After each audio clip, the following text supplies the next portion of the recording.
दो बहुओं वाली सास। सरस्वती के दो बेटे हैं। बड़े बेटे राम की शादी रज्जू से हुई है और छोटे बेटे श्याम के लिए लड़की देखने का सिलसिला जारी है। एक दिन रज्जू की माँ का फोन आता है और उसकी सास फोन उठाती है। हेलो, कौन बोल रहा है? दूसरी तरफ फोन पर रज्जू की माँ लीलावती बोलती है। हेलो समधन जी, मैं लीलावती बोल रही हूँ, रज्जू की माँ। अरे नमस्कार समधन जी, कैसी हो? बहुत दिनों के बाद याद किया आज। यहाँ पर तो सब कुछ ठीक है, बस मेरी तबीयत थोड़ी खराब है। अगर बुरा न मानो तो एक बात बोलूं? अरे कैसी बात कर दी आपने समधन जी, आपकी बात का बुरा क्यों मानना, बोलिए बोलिए।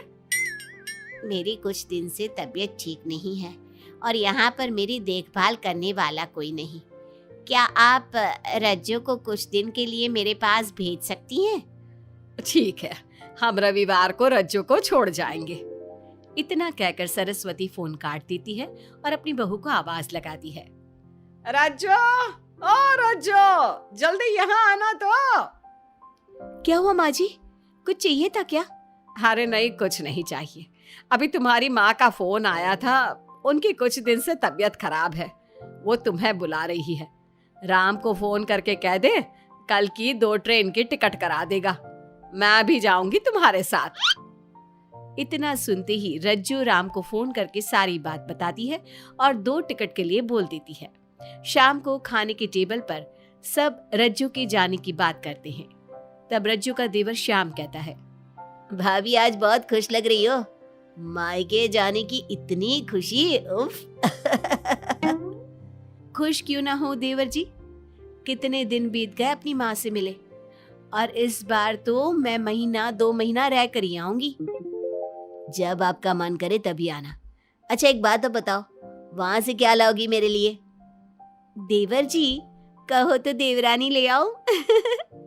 वैसे भी सभी घर वाले चाहते हैं कि आपकी जल्दी से शादी हो जाए। श्याम शर्मा जाता है और चुप हो जाता है। इतने में राम कहता है, रज्जू, तुमने जाने की सारी तैयारी तो कर ली है ना? कपड़े तो रख लिए ना? थोड़े गर्म कपड़े भी रख लेना, वहां ठंड होगी, और जल्दी आने की कोशिश करना।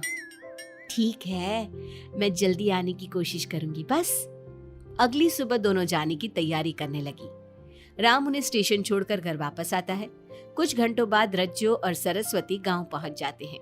रज्जू अपनी माँ को देखकर बहुत खुश होती है। माँ, आप अपना बिल्कुल भी ध्यान नहीं रखती, कितनी कमजोर हो गई हैं आप। अब बेटा क्या ध्यान रखूं, उम्र भी तो हो गई है, ये बीमारियां तो लगी रहेगी। बहन जी आइए आइए बैठिए, मुझे बहुत अच्छा लगा कि आप भी यहाँ आई। अगले दिन सरस्वती अपने घर वापस जाने लगती है तो लीलावती से कहती है, बहन जी ध्यान रखना आप अपना, आपकी तबीयत ठीक हो जाए तो आप भी रज्जू के साथ आ जाना, रज्जू के बिना तो घर सूना सूना लगेगा। अब सरस्वती अपने घर आ गई और घर की सारी जिम्मेदारी भी उस पर आ गई। एक दिन वो कपड़े धोकर छत पर सुखाने जाती है। बाल्टी में से टपकता पानी सीढ़ियों को गीला कर देता है और नीचे उतरते समय रज्जू की सास यानी कि सरस्वती देवी का पैर फिसल जाता है और वो गिर जाती है। ओह, अरे मेरी माँ मर गई, मेरा पैर तो गया। लेकिन घर में कोई नहीं था। सरस्वती जैसे तैसे अपने आप को संभालती जाकर कुर्सी पर बैठती है। वो अपनी बहू के बारे में सोचती है, अगर रज्जू होती तो मुझे संभाल लेती और घर भी संभाल लेती। अब घर के काम कौन करेगा? मैं डॉक्टर के पास कैसे जाऊं? बहुत दर्द हो रहा है। जब राम और श्याम घर आते हैं तो अपनी माँ की ऐसी हालत देखकर वो जल्दी से डॉक्टर को बुलाते हैं। डॉक्टर सरस्वती के पैर पर पट्टी बांधता है और उसे आराम करने की सलाह देता है। राम कहता है, माँ आप बस आराम करो, मैं रज्जू को खबर कर देता हूँ, वो कल ही यहाँ आ जाएगी। अरे रहने देना बेटा, उसकी माँ की तबीयत ठीक नहीं है, कुछ दिन में वो खुद ही आ जाएगी, उसे परेशान मत कर। माँ अब हमें श्याम की भी शादी कर देनी चाहिए, कभी घर में कोई ऐसी परेशानी आती है तो कोई तो होगा घर संभालने वाला। आप और रज्जू की घर के काम काज में मदद भी हो जाएगी। कुछ समय बाद श्याम की शादी सीमा से हो गई। लेकिन सीमा ने तो आते ही घर में क्लेश शुरू कर दिया। वो छोटी छोटी बातों पर लड़ती और उसे देखकर रज्जू का भी बर्ताव बदल गया। एक दिन सीमा सुबह उठने में लेट हो गई और रज्जू ने नाश्ता बना दिया। सभी अपने अपने काम पर चले गए। जैसे ही सीमा अपने कमरे से आई तो रज्जू ने कहा, तुम साफ सफाई कर लो, मैं कपड़े धोने जा रही हूँ, जल्दी काम हो जाएगा। रज्जू की बात सुनते ही सीमा आग बबूला हो गई और कहने लगी, आज मैं उठने में लेट क्या हो गई? आप मुझ पर हुक्म चलाने लगी। मुझसे कोई इस तरह से बात करी है मुझे बिल्कुल भी पसंद नहीं है। अरे सीमा, ये किस तरह की बात कर रही हो तुम मुझसे? मैंने कोई हुक्म नहीं दिया तुम्हें। मैं तो बस काम को जल्दी खत्म करने की बात कर रही हूँ। उन दोनों की नोक झोंक सुनकर सरस्वती बाहर आ जाती है और दोनों को समझाती है। शाम को सब एक साथ खाना खाने लगे। लेकिन खाने के बाद जब सब अपने कमरे में चले जाते हैं और खाने की टेबल पर थाली यूं ही छोड़ देते हैं, सरस्वती को ये देखकर बहुत गुस्सा आता है। वो दोनों बहुओं को बुलाकर कहती है, तुम सब खाना खाकर चले गए, अब ये बर्तन कौन उठाकर रखेगा? मेरे लिए छोड़कर गई हो सारा काम। तुम दोनों को शर्म नहीं आती? अब दोनों बहुएं एक दूसरे के ऊपर बात टालते हुए फिर लड़ने लगी। ये देख सरस्वती परेशान हो गई। उसने दोनों को डांटा और उन्हें अपने कमरे में भेज दिया। सरस्वती ने जूठे बर्तन धोए। कुछ दिन इसी तरह चलता रहा। अब दोनों सास की नजरों में एक दूसरे को गिराने में लग गई। माँ जी, जब भाभी फोन पर बात कर रही थी ना, तो कह रही थी मैं अपने मायके चली जाऊंगी तो देखते हैं कि कौन काम करता है। और ये हम सबकी बुराई कर रही थी वो। बहू, किसी की बात चुपके से सुनना गलत है ना। तुम आज के बाद ऐसा मत करना। अब तुम जाओ, मैं रज्जू को समझा दूंगी। सरस्वती ने रज्जू से बात करके उसे समझा दिया। लेकिन रज्जू को अपनी देवरानी पर बहुत गुस्सा आया। अब वो भी सीमा की चुगली अपनी सास से करने लगी। अगले दिन रज्जू अपनी सास के कमरे में जाती है और कहती है, मैंने सीमा को बात करते सुना था। वो देवर जी से कह रही थी कि अगर हम लोग अलग कहीं रहे तो हम ज्यादा खुश रहेंगे, रोज रोज की लड़ाइयों से भी बचेंगे। सरस्वती को इस बात पर गुस्सा तो बहुत आया, लेकिन उसने कुछ कहा नहीं। जब दोनों बहुओं को लगा कि सरस्वती उनकी बातों में नहीं आने वाली, तो उन्होंने रिश्तेदारों और पड़ोसियों से एक दूसरे की चुगली करना शुरू कर दिया। जब सरस्वती को ये बात पता चली तो उसने इनकी लड़ाई को शांत करने का उपाय निकाला। रज्जो, सीमा, यहाँ आओ दोनों। दोनों अपनी सास के पास आती हैं। कल मैं घर में हवन करवा रही हूँ। तुम पड़ोसियों और रिश्तेदारों को आने के लिए कह दो और हवन की सारी तैयारी कर लो। हवन का दिन आ गया। पंडित जी रामायण का पाठ करने लगे। माता सीता से महान कोई पत्नी नहीं। उन्होंने अपने पति के लिए सारे राजपाट, सुख सुविधाएं त्याग दी। अगर कोई पत्नी अपने पति को परिवार से अलग होने को कहती है तो वो पाप की भागीदार होती है और बेटों को भी मां से अलग नहीं होना चाहिए।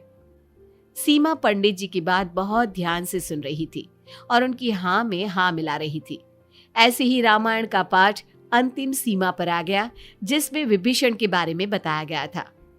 अगर विभीषण अपने भाई का भेद न देता तो रावण का विनाश नामुमकिन था।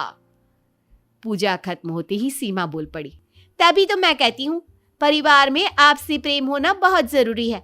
लेकिन मेरी सुनता कौन है इस घर में? आपसी प्रेम की बात कौन कर रहा है, जिसने घर में आती ही लड़ाइयां शुरू करवा दी। दोनों में फिर से नोक झोंक शुरू हो गई। सरस्वती दोनों को चुप कराते हुए बोली, अरे चुप हो जाओ तुम दोनों, पड़ोसी क्या कहेंगे, सब सुन रहे हैं तुम्हारी बातें। तभी उनमें से एक पड़ोसन बोलती है, सरस्वती बहन, क्यों चुप करवा रही हो अपनी बहुओं को? हमें तो इनके बारे में सब कुछ पता है। ये दोनों हमारे घर आकर एक दूसरे की चुगली करती है। तुम्हारे घर की हर छोटी से छोटी चीज पता है हमें। आंटी जी, हमने अपना समझ के आपको कुछ बता दिया तो इसका मतलब ये नहीं कि आप सबके सामने हमारी सास से हमारी शिकायत करेंगी। आप तो सबसे बड़ी चुगलखोर हो। सीमा की बात सुनकर सभी पड़ोसन उन्हें बुरा भला कहने लगी। उनकी बातें सुनकर दोनों बहुएं सबके सामने बहुत शर्मिंदा हुई। जब सब उनके घर चले गए तो सरस्वती ने अपनी बहुओं से कहा, अब तुम दोनों को तो बहुत खुशी होगी कि सारे मोहल्ले की औरतें हमारे ही घर में खड़ी होकर हमें ही सुनाकर चली गई। हमें काफी साल हो गए यहाँ रहते हुए, लेकिन आज तक किसी में भी इतनी हिम्मत नहीं थी कि हमसे ऊंची आवाज में भी बोल पाए।